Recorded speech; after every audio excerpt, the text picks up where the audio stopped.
And it's great that he brings a Cleveland perspective. That's my personal plug, my personal vote of confidence there, because that's who I've been rooting for. The Mark Price, Brad Doherty, Larry Nance, Craig Elo, Hot Rod Williams.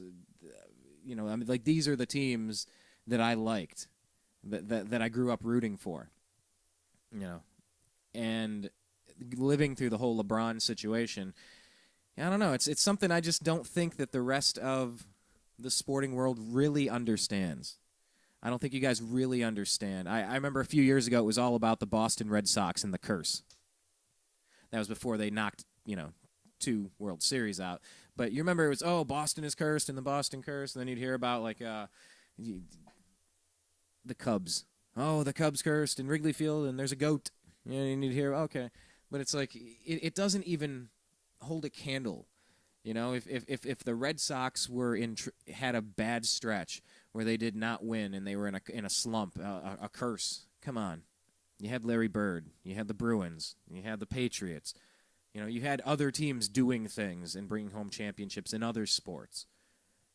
Chicago Cubs. Well, you had the White Sox. You had Michael Jordan. That was like 10 straight years of domination. The Chicago Bears, the Blackhawks. I mean, there were plenty of opportunities to win championships other places, but Cleveland's different. That's why we're saying to Seattle, we're sorry, Seattle. We feel for you right now. Zach's a good NBA scout, a good analyst. He really gets his stuff, but the Cleveland perspective adds something to it because nobody really feels the pain. Seattle's feeling a little bit of it now. Your team was taken from you. It's not like you chose to get rid of your team. Your team just left, and now they're winning in another city, and it doesn't feel good. It doesn't feel good watching the Miami Heat. I don't like watching them. I don't like watching them succeed. I don't like that. I didn't like watching Art Modell succeed after stealing the Cleveland Browns from a fan base that had sold out that stadium for decades in a row. From the state that damn near helped create the entire National Football League, winning championships before it was even called the Super Bowl. Yeah, I don't root for the Baltimore Ravens and Art Modell to win and do well in another city after just ruining us. It doesn't feel good not having NFL football in your city. It doesn't feel good watching LeBron put in 40-something points and win the game and force a Game 7. It doesn't feel good. So the Cleveland fans' perspective, I mean, we're the only team in baseball history to take a Game 7 ninth-inning lead into Game 7 of the World Series and blow the lead and give it away. Jose Mesa did that. It wasn't Mesa. It was Mesa. It was Nagy. It was Fernandez. It was a couple of things. But as John Telich, who's been on our program, 10-time Emmy Award winner from Fox 8 Cleveland, he said he was there in the locker room, and they wheeled in the trophy, and they covered up the plastic on the dressing rooms, the locker room, to keep all the champagne and stuff out of there because the Indians were in the lead in the ninth inning. And then they came back in and they wheeled the trophy out and took down the plastic and they celebrated with the Florida Marlins. That's what it's like to be a Cleveland sports fan. So, to anyone out there in the national media, anyone out there in the national sports scene that doesn't really understand why people are still upset with LeBron James, sports is a little bit more than just something to distract me. If it wasn't just a little bit more than that, they wouldn't be able to afford $20 million salaries.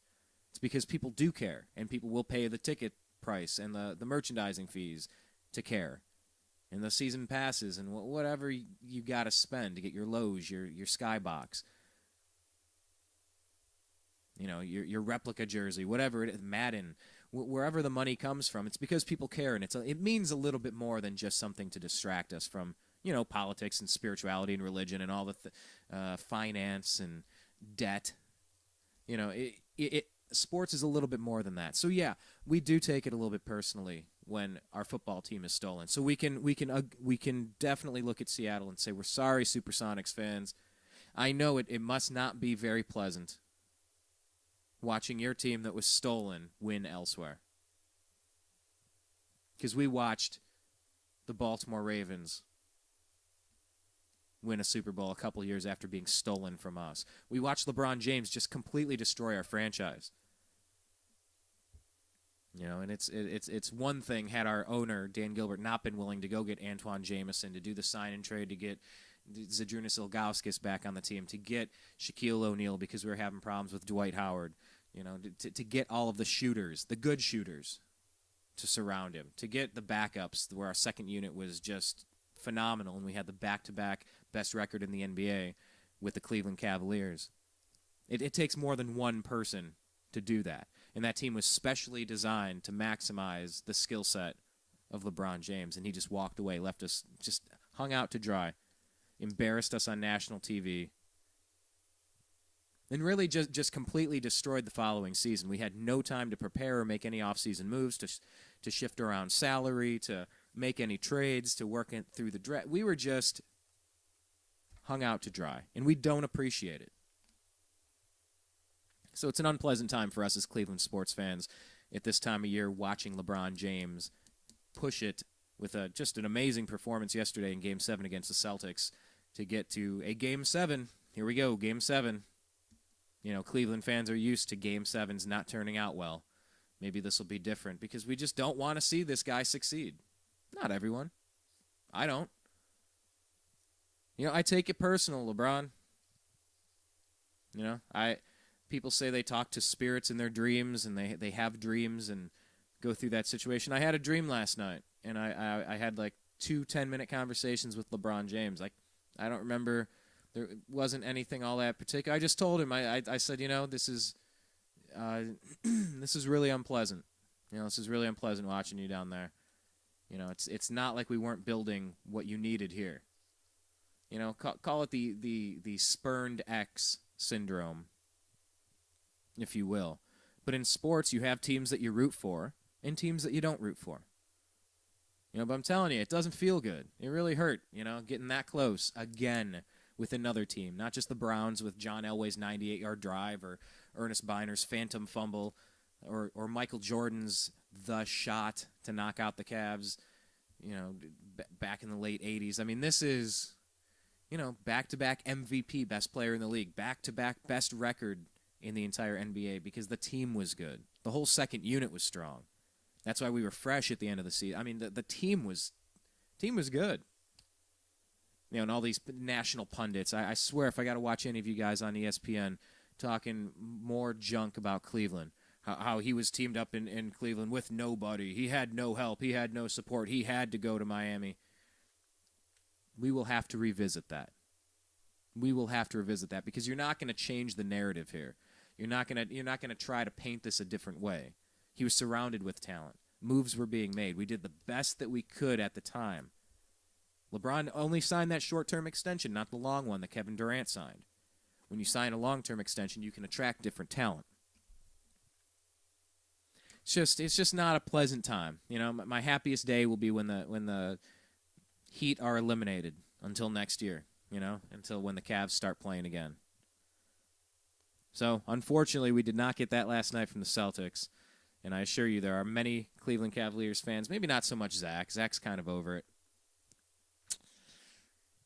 Yeah, I mean, wherever you could define that emotion of hate, I am really focusing to just keep that emotion out of things.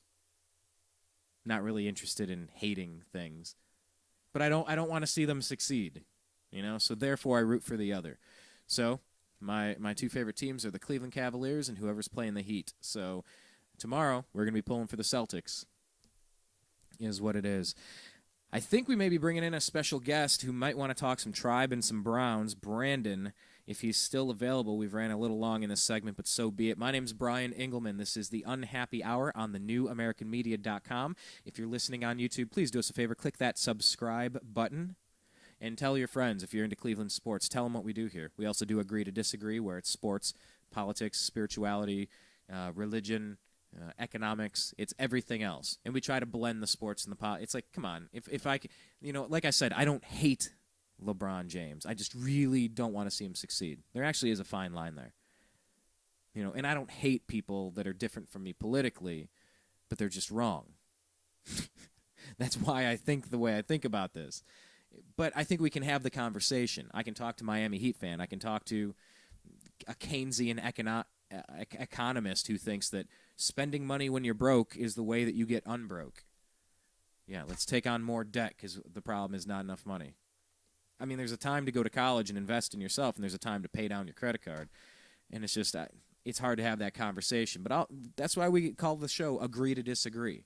You know, let's talk about this stuff. And if we can hate the Baltimore Ravens and hate the city of Baltimore and hate Art Modell, but not really hate them, well, we can talk politics. I'm sure there are Browns fans that are both Republican, Democrat, and Independent. You know, I'm sure there are Barack Obama supporters that root for the Cavs. Sure, there are Barack Obama supporters that root for the Heat.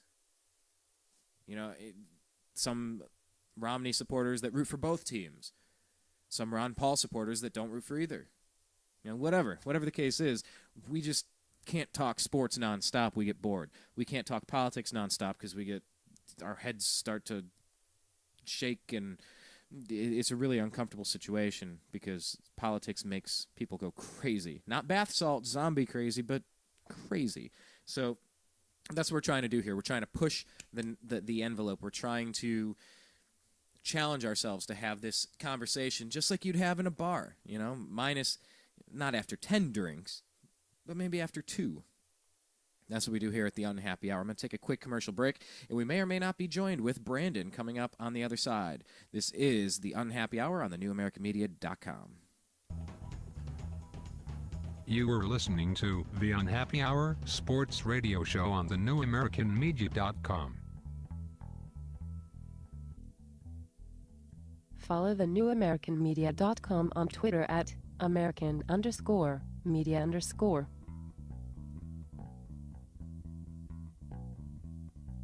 This is the New American Media. Agree to Disagree. Yeah, it's a radio show we have on thenewamericanmedia.com every single Friday at 4:30 p.m. Pacific. Join the show. What do we talk about? Politics, religion, and spirituality. Basically anything you're not supposed to talk about in a bar. You're not supposed to have these conversations inside of a bar, but we have them every single Friday at 4:30 p.m. Pacific on thenewamericanmedia.com. Join the show, offer your opinion, and let's agree to disagree, but let's have a good conversation.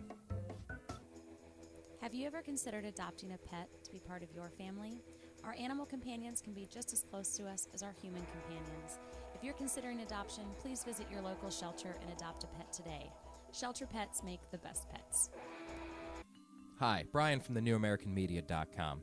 Last year I had this idea. I wanted to start a website of my own, not just something, a presence on Twitter, a presence on Facebook, and have a thing. I wanted a website. I wanted a home base for all of the ideas and things I'm interested in. I wanted live radio. I wanted to communicate with the globe. I was tired of being spoon-fed dogma by corporate interests and just, here, believe this.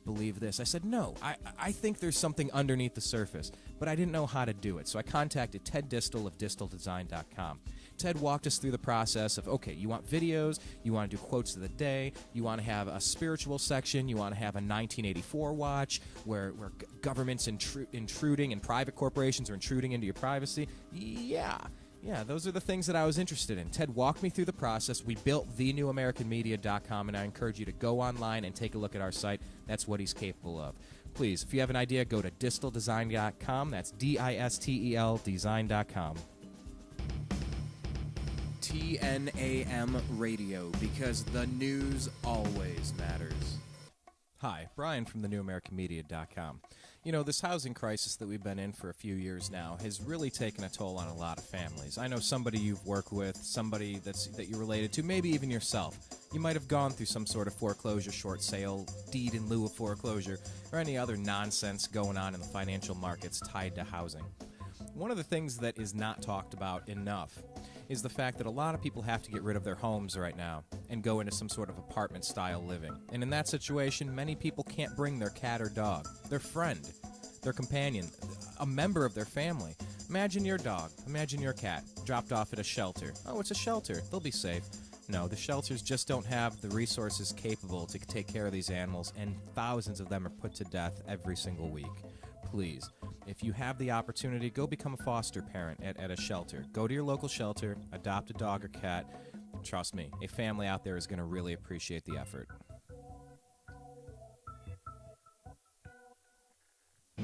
If you're tired of the other stuff, take a look at thenewamericanmedia.com.